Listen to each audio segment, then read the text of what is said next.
Welcome to The Better Life with Dr. Mariane Pinkston. Join Dr. Pinkston today as she teaches you how an integrative approach to health, combining holistic and contemporary medical information, can lead you to the better life. And now, here's your host, Dr. Mariane Pinkston. Good morning, everybody. Thank you for joining me, Dr. Mariane Pinkston, with The Better Life with Dr. Pinkston. I am recording today one of probably going to be my favorite shows because I have a fantastic guest on today, somebody I've hoped to get on for quite some time, and this is Dr. Andrew Heyman, who has accomplished a significant amount of study and research in the area of biotoxin illness and the CIRS, or the chronic inflammatory response syndrome, which most patients probably don't know it by name, but this is an issue that many people know because they feel terrible and go to see their physicians and really don't understand or know what is wrong with them. And a lot of physicians don't know and understand this illness as well. But Dr. Heyman is going to go over this with us this morning and explain. I think this is going to bring some clarity to a lot of patients' life. But first, it's going to take me all morning to go through this doc's CV because he has accomplished so much. And I can tell you he has taught me everything I know about the immune system, and as medical director of integrative medicine at George Washington University, also a director of the academic affairs at A4M, which is the group that I have been so involved with, and all of you know very well, the American Academy of Anti-Aging Medicine, chief medical officer for Metabolic Code, which we've talked a lot about, and works with Jim Laval, and Metabolic Code has been something we've mentioned many, many times, but definitely the world expert in biotoxin illness and chronic inflammatory response syndrome. So with no further ado, Dr. Heyman, good morning. Thank you. Welcome in. Good morning. Thanks for having me. I'm so happy to have you. So, in the world of inflammatory illnesses, I think I've looked over probably the last 10 years of my life, and I've lived with a significant illness. Rheumatoid arthritis is what we call it, but I know that there's so much more to that. My daughter is ill, my son is ill, and this is what has led me in integrative medicine to take a dive into, the immune system and how it can be hit so hard with something that we just don't know and don't understand. But this is something you've taken on now and understand quite thoroughly. And so give us an idea of what chronic inflammatory response syndrome is. Sure. And certainly thank you for giving me an opportunity to talk about what I would consider an orphan illness. And that is to say, something that's been not only overlooked, but probably one of the greatest failures of primary care and public health, and that is to say the contribution of our living spaces towards our individual and collective health. Right. And I think of that notion of a water damaged building or an environment that's making us sick as another vital sign, but it's a vital sign that's missing. Right. And it's something that I think really any frontline provider should have some knowledge of. Because the illness is not only common, but it's far-reaching in terms of its effects on the individual, far more than I ever anticipated when I first started looking at the disease process, many years ago. Yeah. And I think one place to begin that sort of sets the narrative is to understand that the reason why this has been overlooked, and to sort of dovetail with your notion of the immune system, is because it took our research group a long time to identify the part of the immune system that was being ignited or triggered by these sorts of exposures. And in conventional medicine, we talk a lot about autoimmune diseases and cancer and general inflammatory disorders related to heart disease and stroke and cardiometabolic diseases. But we didn't really have a model for how to understand what this group of illnesses were. And there were two pieces that I think are really important to understand. The first is that it starts with a microbial event. It starts with an exposure to some sort of organism or fragment of an organism that the person starts to react to. Most of the time, it's from a water damaged building or a building that's full of sort of abnormal microbial growth. Right. But sometimes the inflammation can be generated from other types of microbial exposures. In fact, it's very common for algae blooms to instigate this inflammatory process. Red tide in Florida, Lake Apopka, for example, is a classic example. Pfiesteria blooms in the Chesapeake Bay, another common example of people getting sick. Even COVID long haulers, we're beginning to believe it's this category. It's just another microbe triggering this sort of long-term inflammatory event that establishes itself in the individual. Yeah. And then that other piece is, well, where does this inflammation come from? It comes from what we call the innate immune system. And there are really two arms or two components to the immune response. There's the innate, and then there's the adaptive. The innate is meant to be that early reaction to an immune threat. It generates a large amount of inflammation throughout the body, but at some point it's meant to transition to the more mature, sophisticated, and targeted side of the immune system, which is the adaptive. And that's where we're able to generate antibodies and more specific T cell responses. But that bridge is broken in this particular patient population. What happens is they have an event, they trigger their innate immune system, they blow up into this inflammation, but it's very hard for their immune systems to transition to that more sophisticated side of the response. So they remain stuck in this sort of perpetual fire. Right. And this fire literally starts to burn down the body. And, this is something that we never fully appreciated, but it's actually one of the more insidious components of the illness, is that once this fire is established, once the inflammation starts, particularly in a vulnerable population due to some genetics, they will have a hard time turning it off. That the fire will continue even if you get out of the mold, even if you stop swimming in the algae, Right. even if your COVID goes away, even if you treat your Lyme. There's this sort of irreducible nugget. It's about 20% of the population that will continue to have symptoms, continue to have inflammation, even if the original trigger is gone.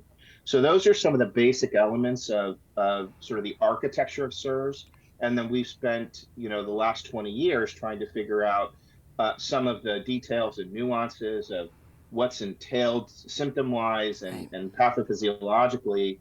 And then more recently, and I think very on an exciting level, is our breakthrough in our genomics research and our identification of how different genes are turning on and off in this disease process, which helps us to identify if the illness is present, but also what to do about it. Exactly. And that's where I have said, not only to you, but many people, I feel like you are going to win the Nobel Peace Prize on this one. This is absolutely enormous. And the people who sit down in front of me and, tell me how they feel and how sick they are, many have thought, well, it's something just autoimmune. It's, something I just got from my, family. And, the depth of this issue, when you say that the body, the inflammation is just turned on, the body, it sets itself on fire, or whatever it's exposed to sets itself on fire. And then the horse is out of the gate, and the inflammation just, continues, and it just envelops the entire body. People have not only do they just feel ill, but they have a significant inability to just live their life and get up and do the things that they need to do. Yeah. The fatigue, the brain fog, the pain that they're in, the swelling, there's so many different things. And a lot of times I know patients to go to their physician, and their physician try to explain this by, some simple event going on that, we'll just give you an antibiotic, or we'll give you, something to, kind of mask an anti-inflammatory of sorts. But the problem that it is, and how deep it goes, and how long these patients are affected, it's so complex. And so whenever you have, patients who are in front of you like this, how does somebody come to get a hold of their immune system and try to treat this? I mean, you've spent hours lecturing on slide after slide of therapies and things, but without much knowledge in the medical field here and all over the United States, how does a patient get their doctor to even understand or believe what they are feeling and going through? Yeah. It's really hard because in sort of standard medicine, we don't have a language for this illness. Right. And unfortunately, the symptoms are so common Sure. that there's sort of this false sense that the practitioner, knows what's going on with the patient, and they don't really need to look any further. Right. As you say, sort of the hallmark of this is fatigue. So we call this a fatiguing illness. And it's striking to me, I always ask every patient of mine, and I joke how boring these questions are, but they're really valuable. And I always make them judge on a scale of 1 to 10. If 1 is minimal energy and 10 is perfect energy, on average, where are your energy levels at? And when I see patients initially, there are 2 Right. or 3 or 4. Some are bedbound. Right. That's how debilitating this illness can be. Yes. But it doesn't, stop there, because we also see the cognitive impairment, the memory loss and word finding difficulties and brain fog. We see an enormous contribution to mood instability. Yeah. So anxiety, depression, panic attacks, obsessions and compulsions, difficulty sleeping at night, mind racing. And in addition to that, we also see pain syndrome. So we see headaches and physical aches and pains and myalgias, and that all can be quite debilitating. But one of the things that I've always found pretty profound about this illness is its impact on the metabolism, and the fact that as the body succumbs to this inflammation and these symptoms begin to build one on the other, the sort of sluggishness that appears in metabolism is almost ubiquitous, where we see people gaining 20, 30, 40, 50 pounds that they can't get off. Right. Their blood sugar is starting to climb. Right. Their thyroid is affected. Their reproductive hormones are affected. And it ends up being this multi-headed hydra of symptoms and complaints and abnormal physiology. And you sort of question yourself saying, how could one illness cause so many different problems in one person? In modern medicine, we don't have a model for that. You give a drug for depression, and you give a drug for your headache, and you give a drug for aches and pains, and a drug for irritable bowel, and so on and so forth. But we never try and find a cohesive model and say, maybe all those things are connected. And for me as a family physician, I want to go back and apologize to all those patients that I saw where, I didn't recognize that this is what I was looking at. And quite frankly, when I started committing to research and running the evaluative markers, you do begin to question yourself, because so many of your patients appear to have this. And you think it's not possible, right? It's just not possible that all these people with all these different complaints all have the same thing. Over time, you realize that's true. And so there are lots of barriers to try and convince sort of, quote, conventional medicine of this illness. But in fact, it's not unique to this particular problem. There's a whole area that's been identified called translational medicine. And that's essentially the backlog of all of the good science, all of the good research, all of the breakthroughs around the world that are not finding the light of day because there's just too much. And where does that educational moment happen for a particular practitioner? Is it medical school? Is it residency? Is it a fellowship? Is it a journal article? Sure. It's very hard to change the Titanic of medicine in a new direction, even when you have something as valuable as I think what this illness is. Absolutely. And so I really encourage my patients to be not only advocates, but I give them research studies. I give them copies of my textbook. I give them copies of anything they need to engage with their other practitioners to show that there's a strong evidence base. It's been built over 2 decades. It involves everything from proteomics and brain imaging studies to transcriptomics and all sorts of modeling that we've done to show this is a single entity that is relatively complicated, but it's real and common. Sometimes the practitioner comes around, and sometimes they're still fixed. Absolutely. You know, they just really have almost a belief system and sort of their view of the world. Right. And it's one of these moments where you say, you know, don't confuse me with the facts. I know what I know. Right. But the more of us that are out there together, and I really talk about my patients and myself and my colleagues as a community, a single voice trying to change the narrative on this subject, because it doesn't just lead to fatigue. The future for these patients can be dementia, it can be heart disease, it can be diabetes, it can be thyroid disorders, it can be irritable bowel. I mean, there's all sorts of real chronic illnesses that arise out of this nexus of inflammation.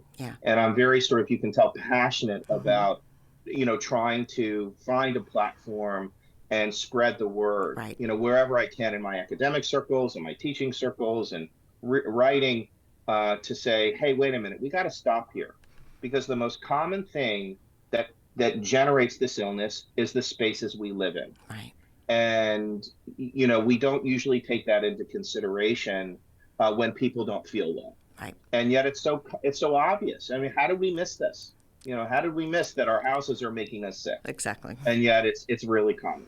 Yeah. It's really common. You know, it took you're talking about, you know, practitioners and how they come to, you know, understand and find this. I think I had to just get sick.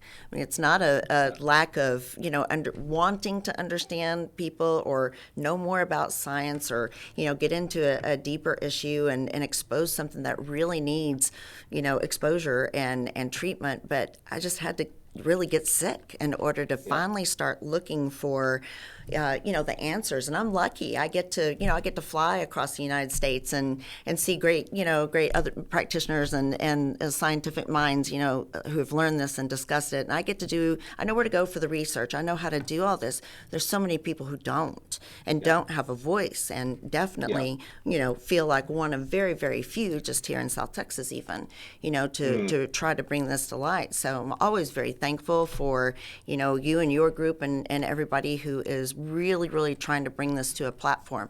Hence the reason I wanted to bring you on today so that people could understand. It would probably take us 20 shows to get through it too, you know, just to even, I mean, we're just trying to understand it and define it, you know, for now. But we're going to have to take a short break. I told you this was the fastest 18 minutes in the world. So we're going to come back on the other side and try to wrap up this very difficult topic. I do want to give everybody an idea, though, that you can go to drpbetterlife.com. That is where the show is for all the links for YouTube and all the platforms, iTunes, you know, Spotify, iHeartRadio, all of that. But I'm going to have a ton of information after the show airs here on Dr. Heyman and CIRS and all of the information that you need to try to look into this illness. We'll be back on the other side here in just a few minutes. Thank you. Fatty liver is linked to two different situations, alcohol and diabetes or obesity. In both cases, patients can have no symptoms. In the United States, and in particular, Texas, the most common cause of liver disease in general is non-alcoholic fatty liver. Again, associated with overweight, obesity, and/or diabetes. Additional risk factors include high cholesterol, high blood pressure, Hispanic ethnicity, and postmenopausal status. At Pinnacle Clinical Research, we offer a quick, non-invasive ultrasound-based screening assessment called FibroScan. This test is done at no cost to you, and we do not take insurance. The test will measure the fat and stiffness in your liver and stage your risk and development of fatty liver disease. You will meet with a provider immediately following your scan to go over your results. If you're interested in getting more information on your liver health, please call 210-982-0320 and schedule your FibroScan today. We are conveniently located in the Medical Center at 5109 Medical Drive.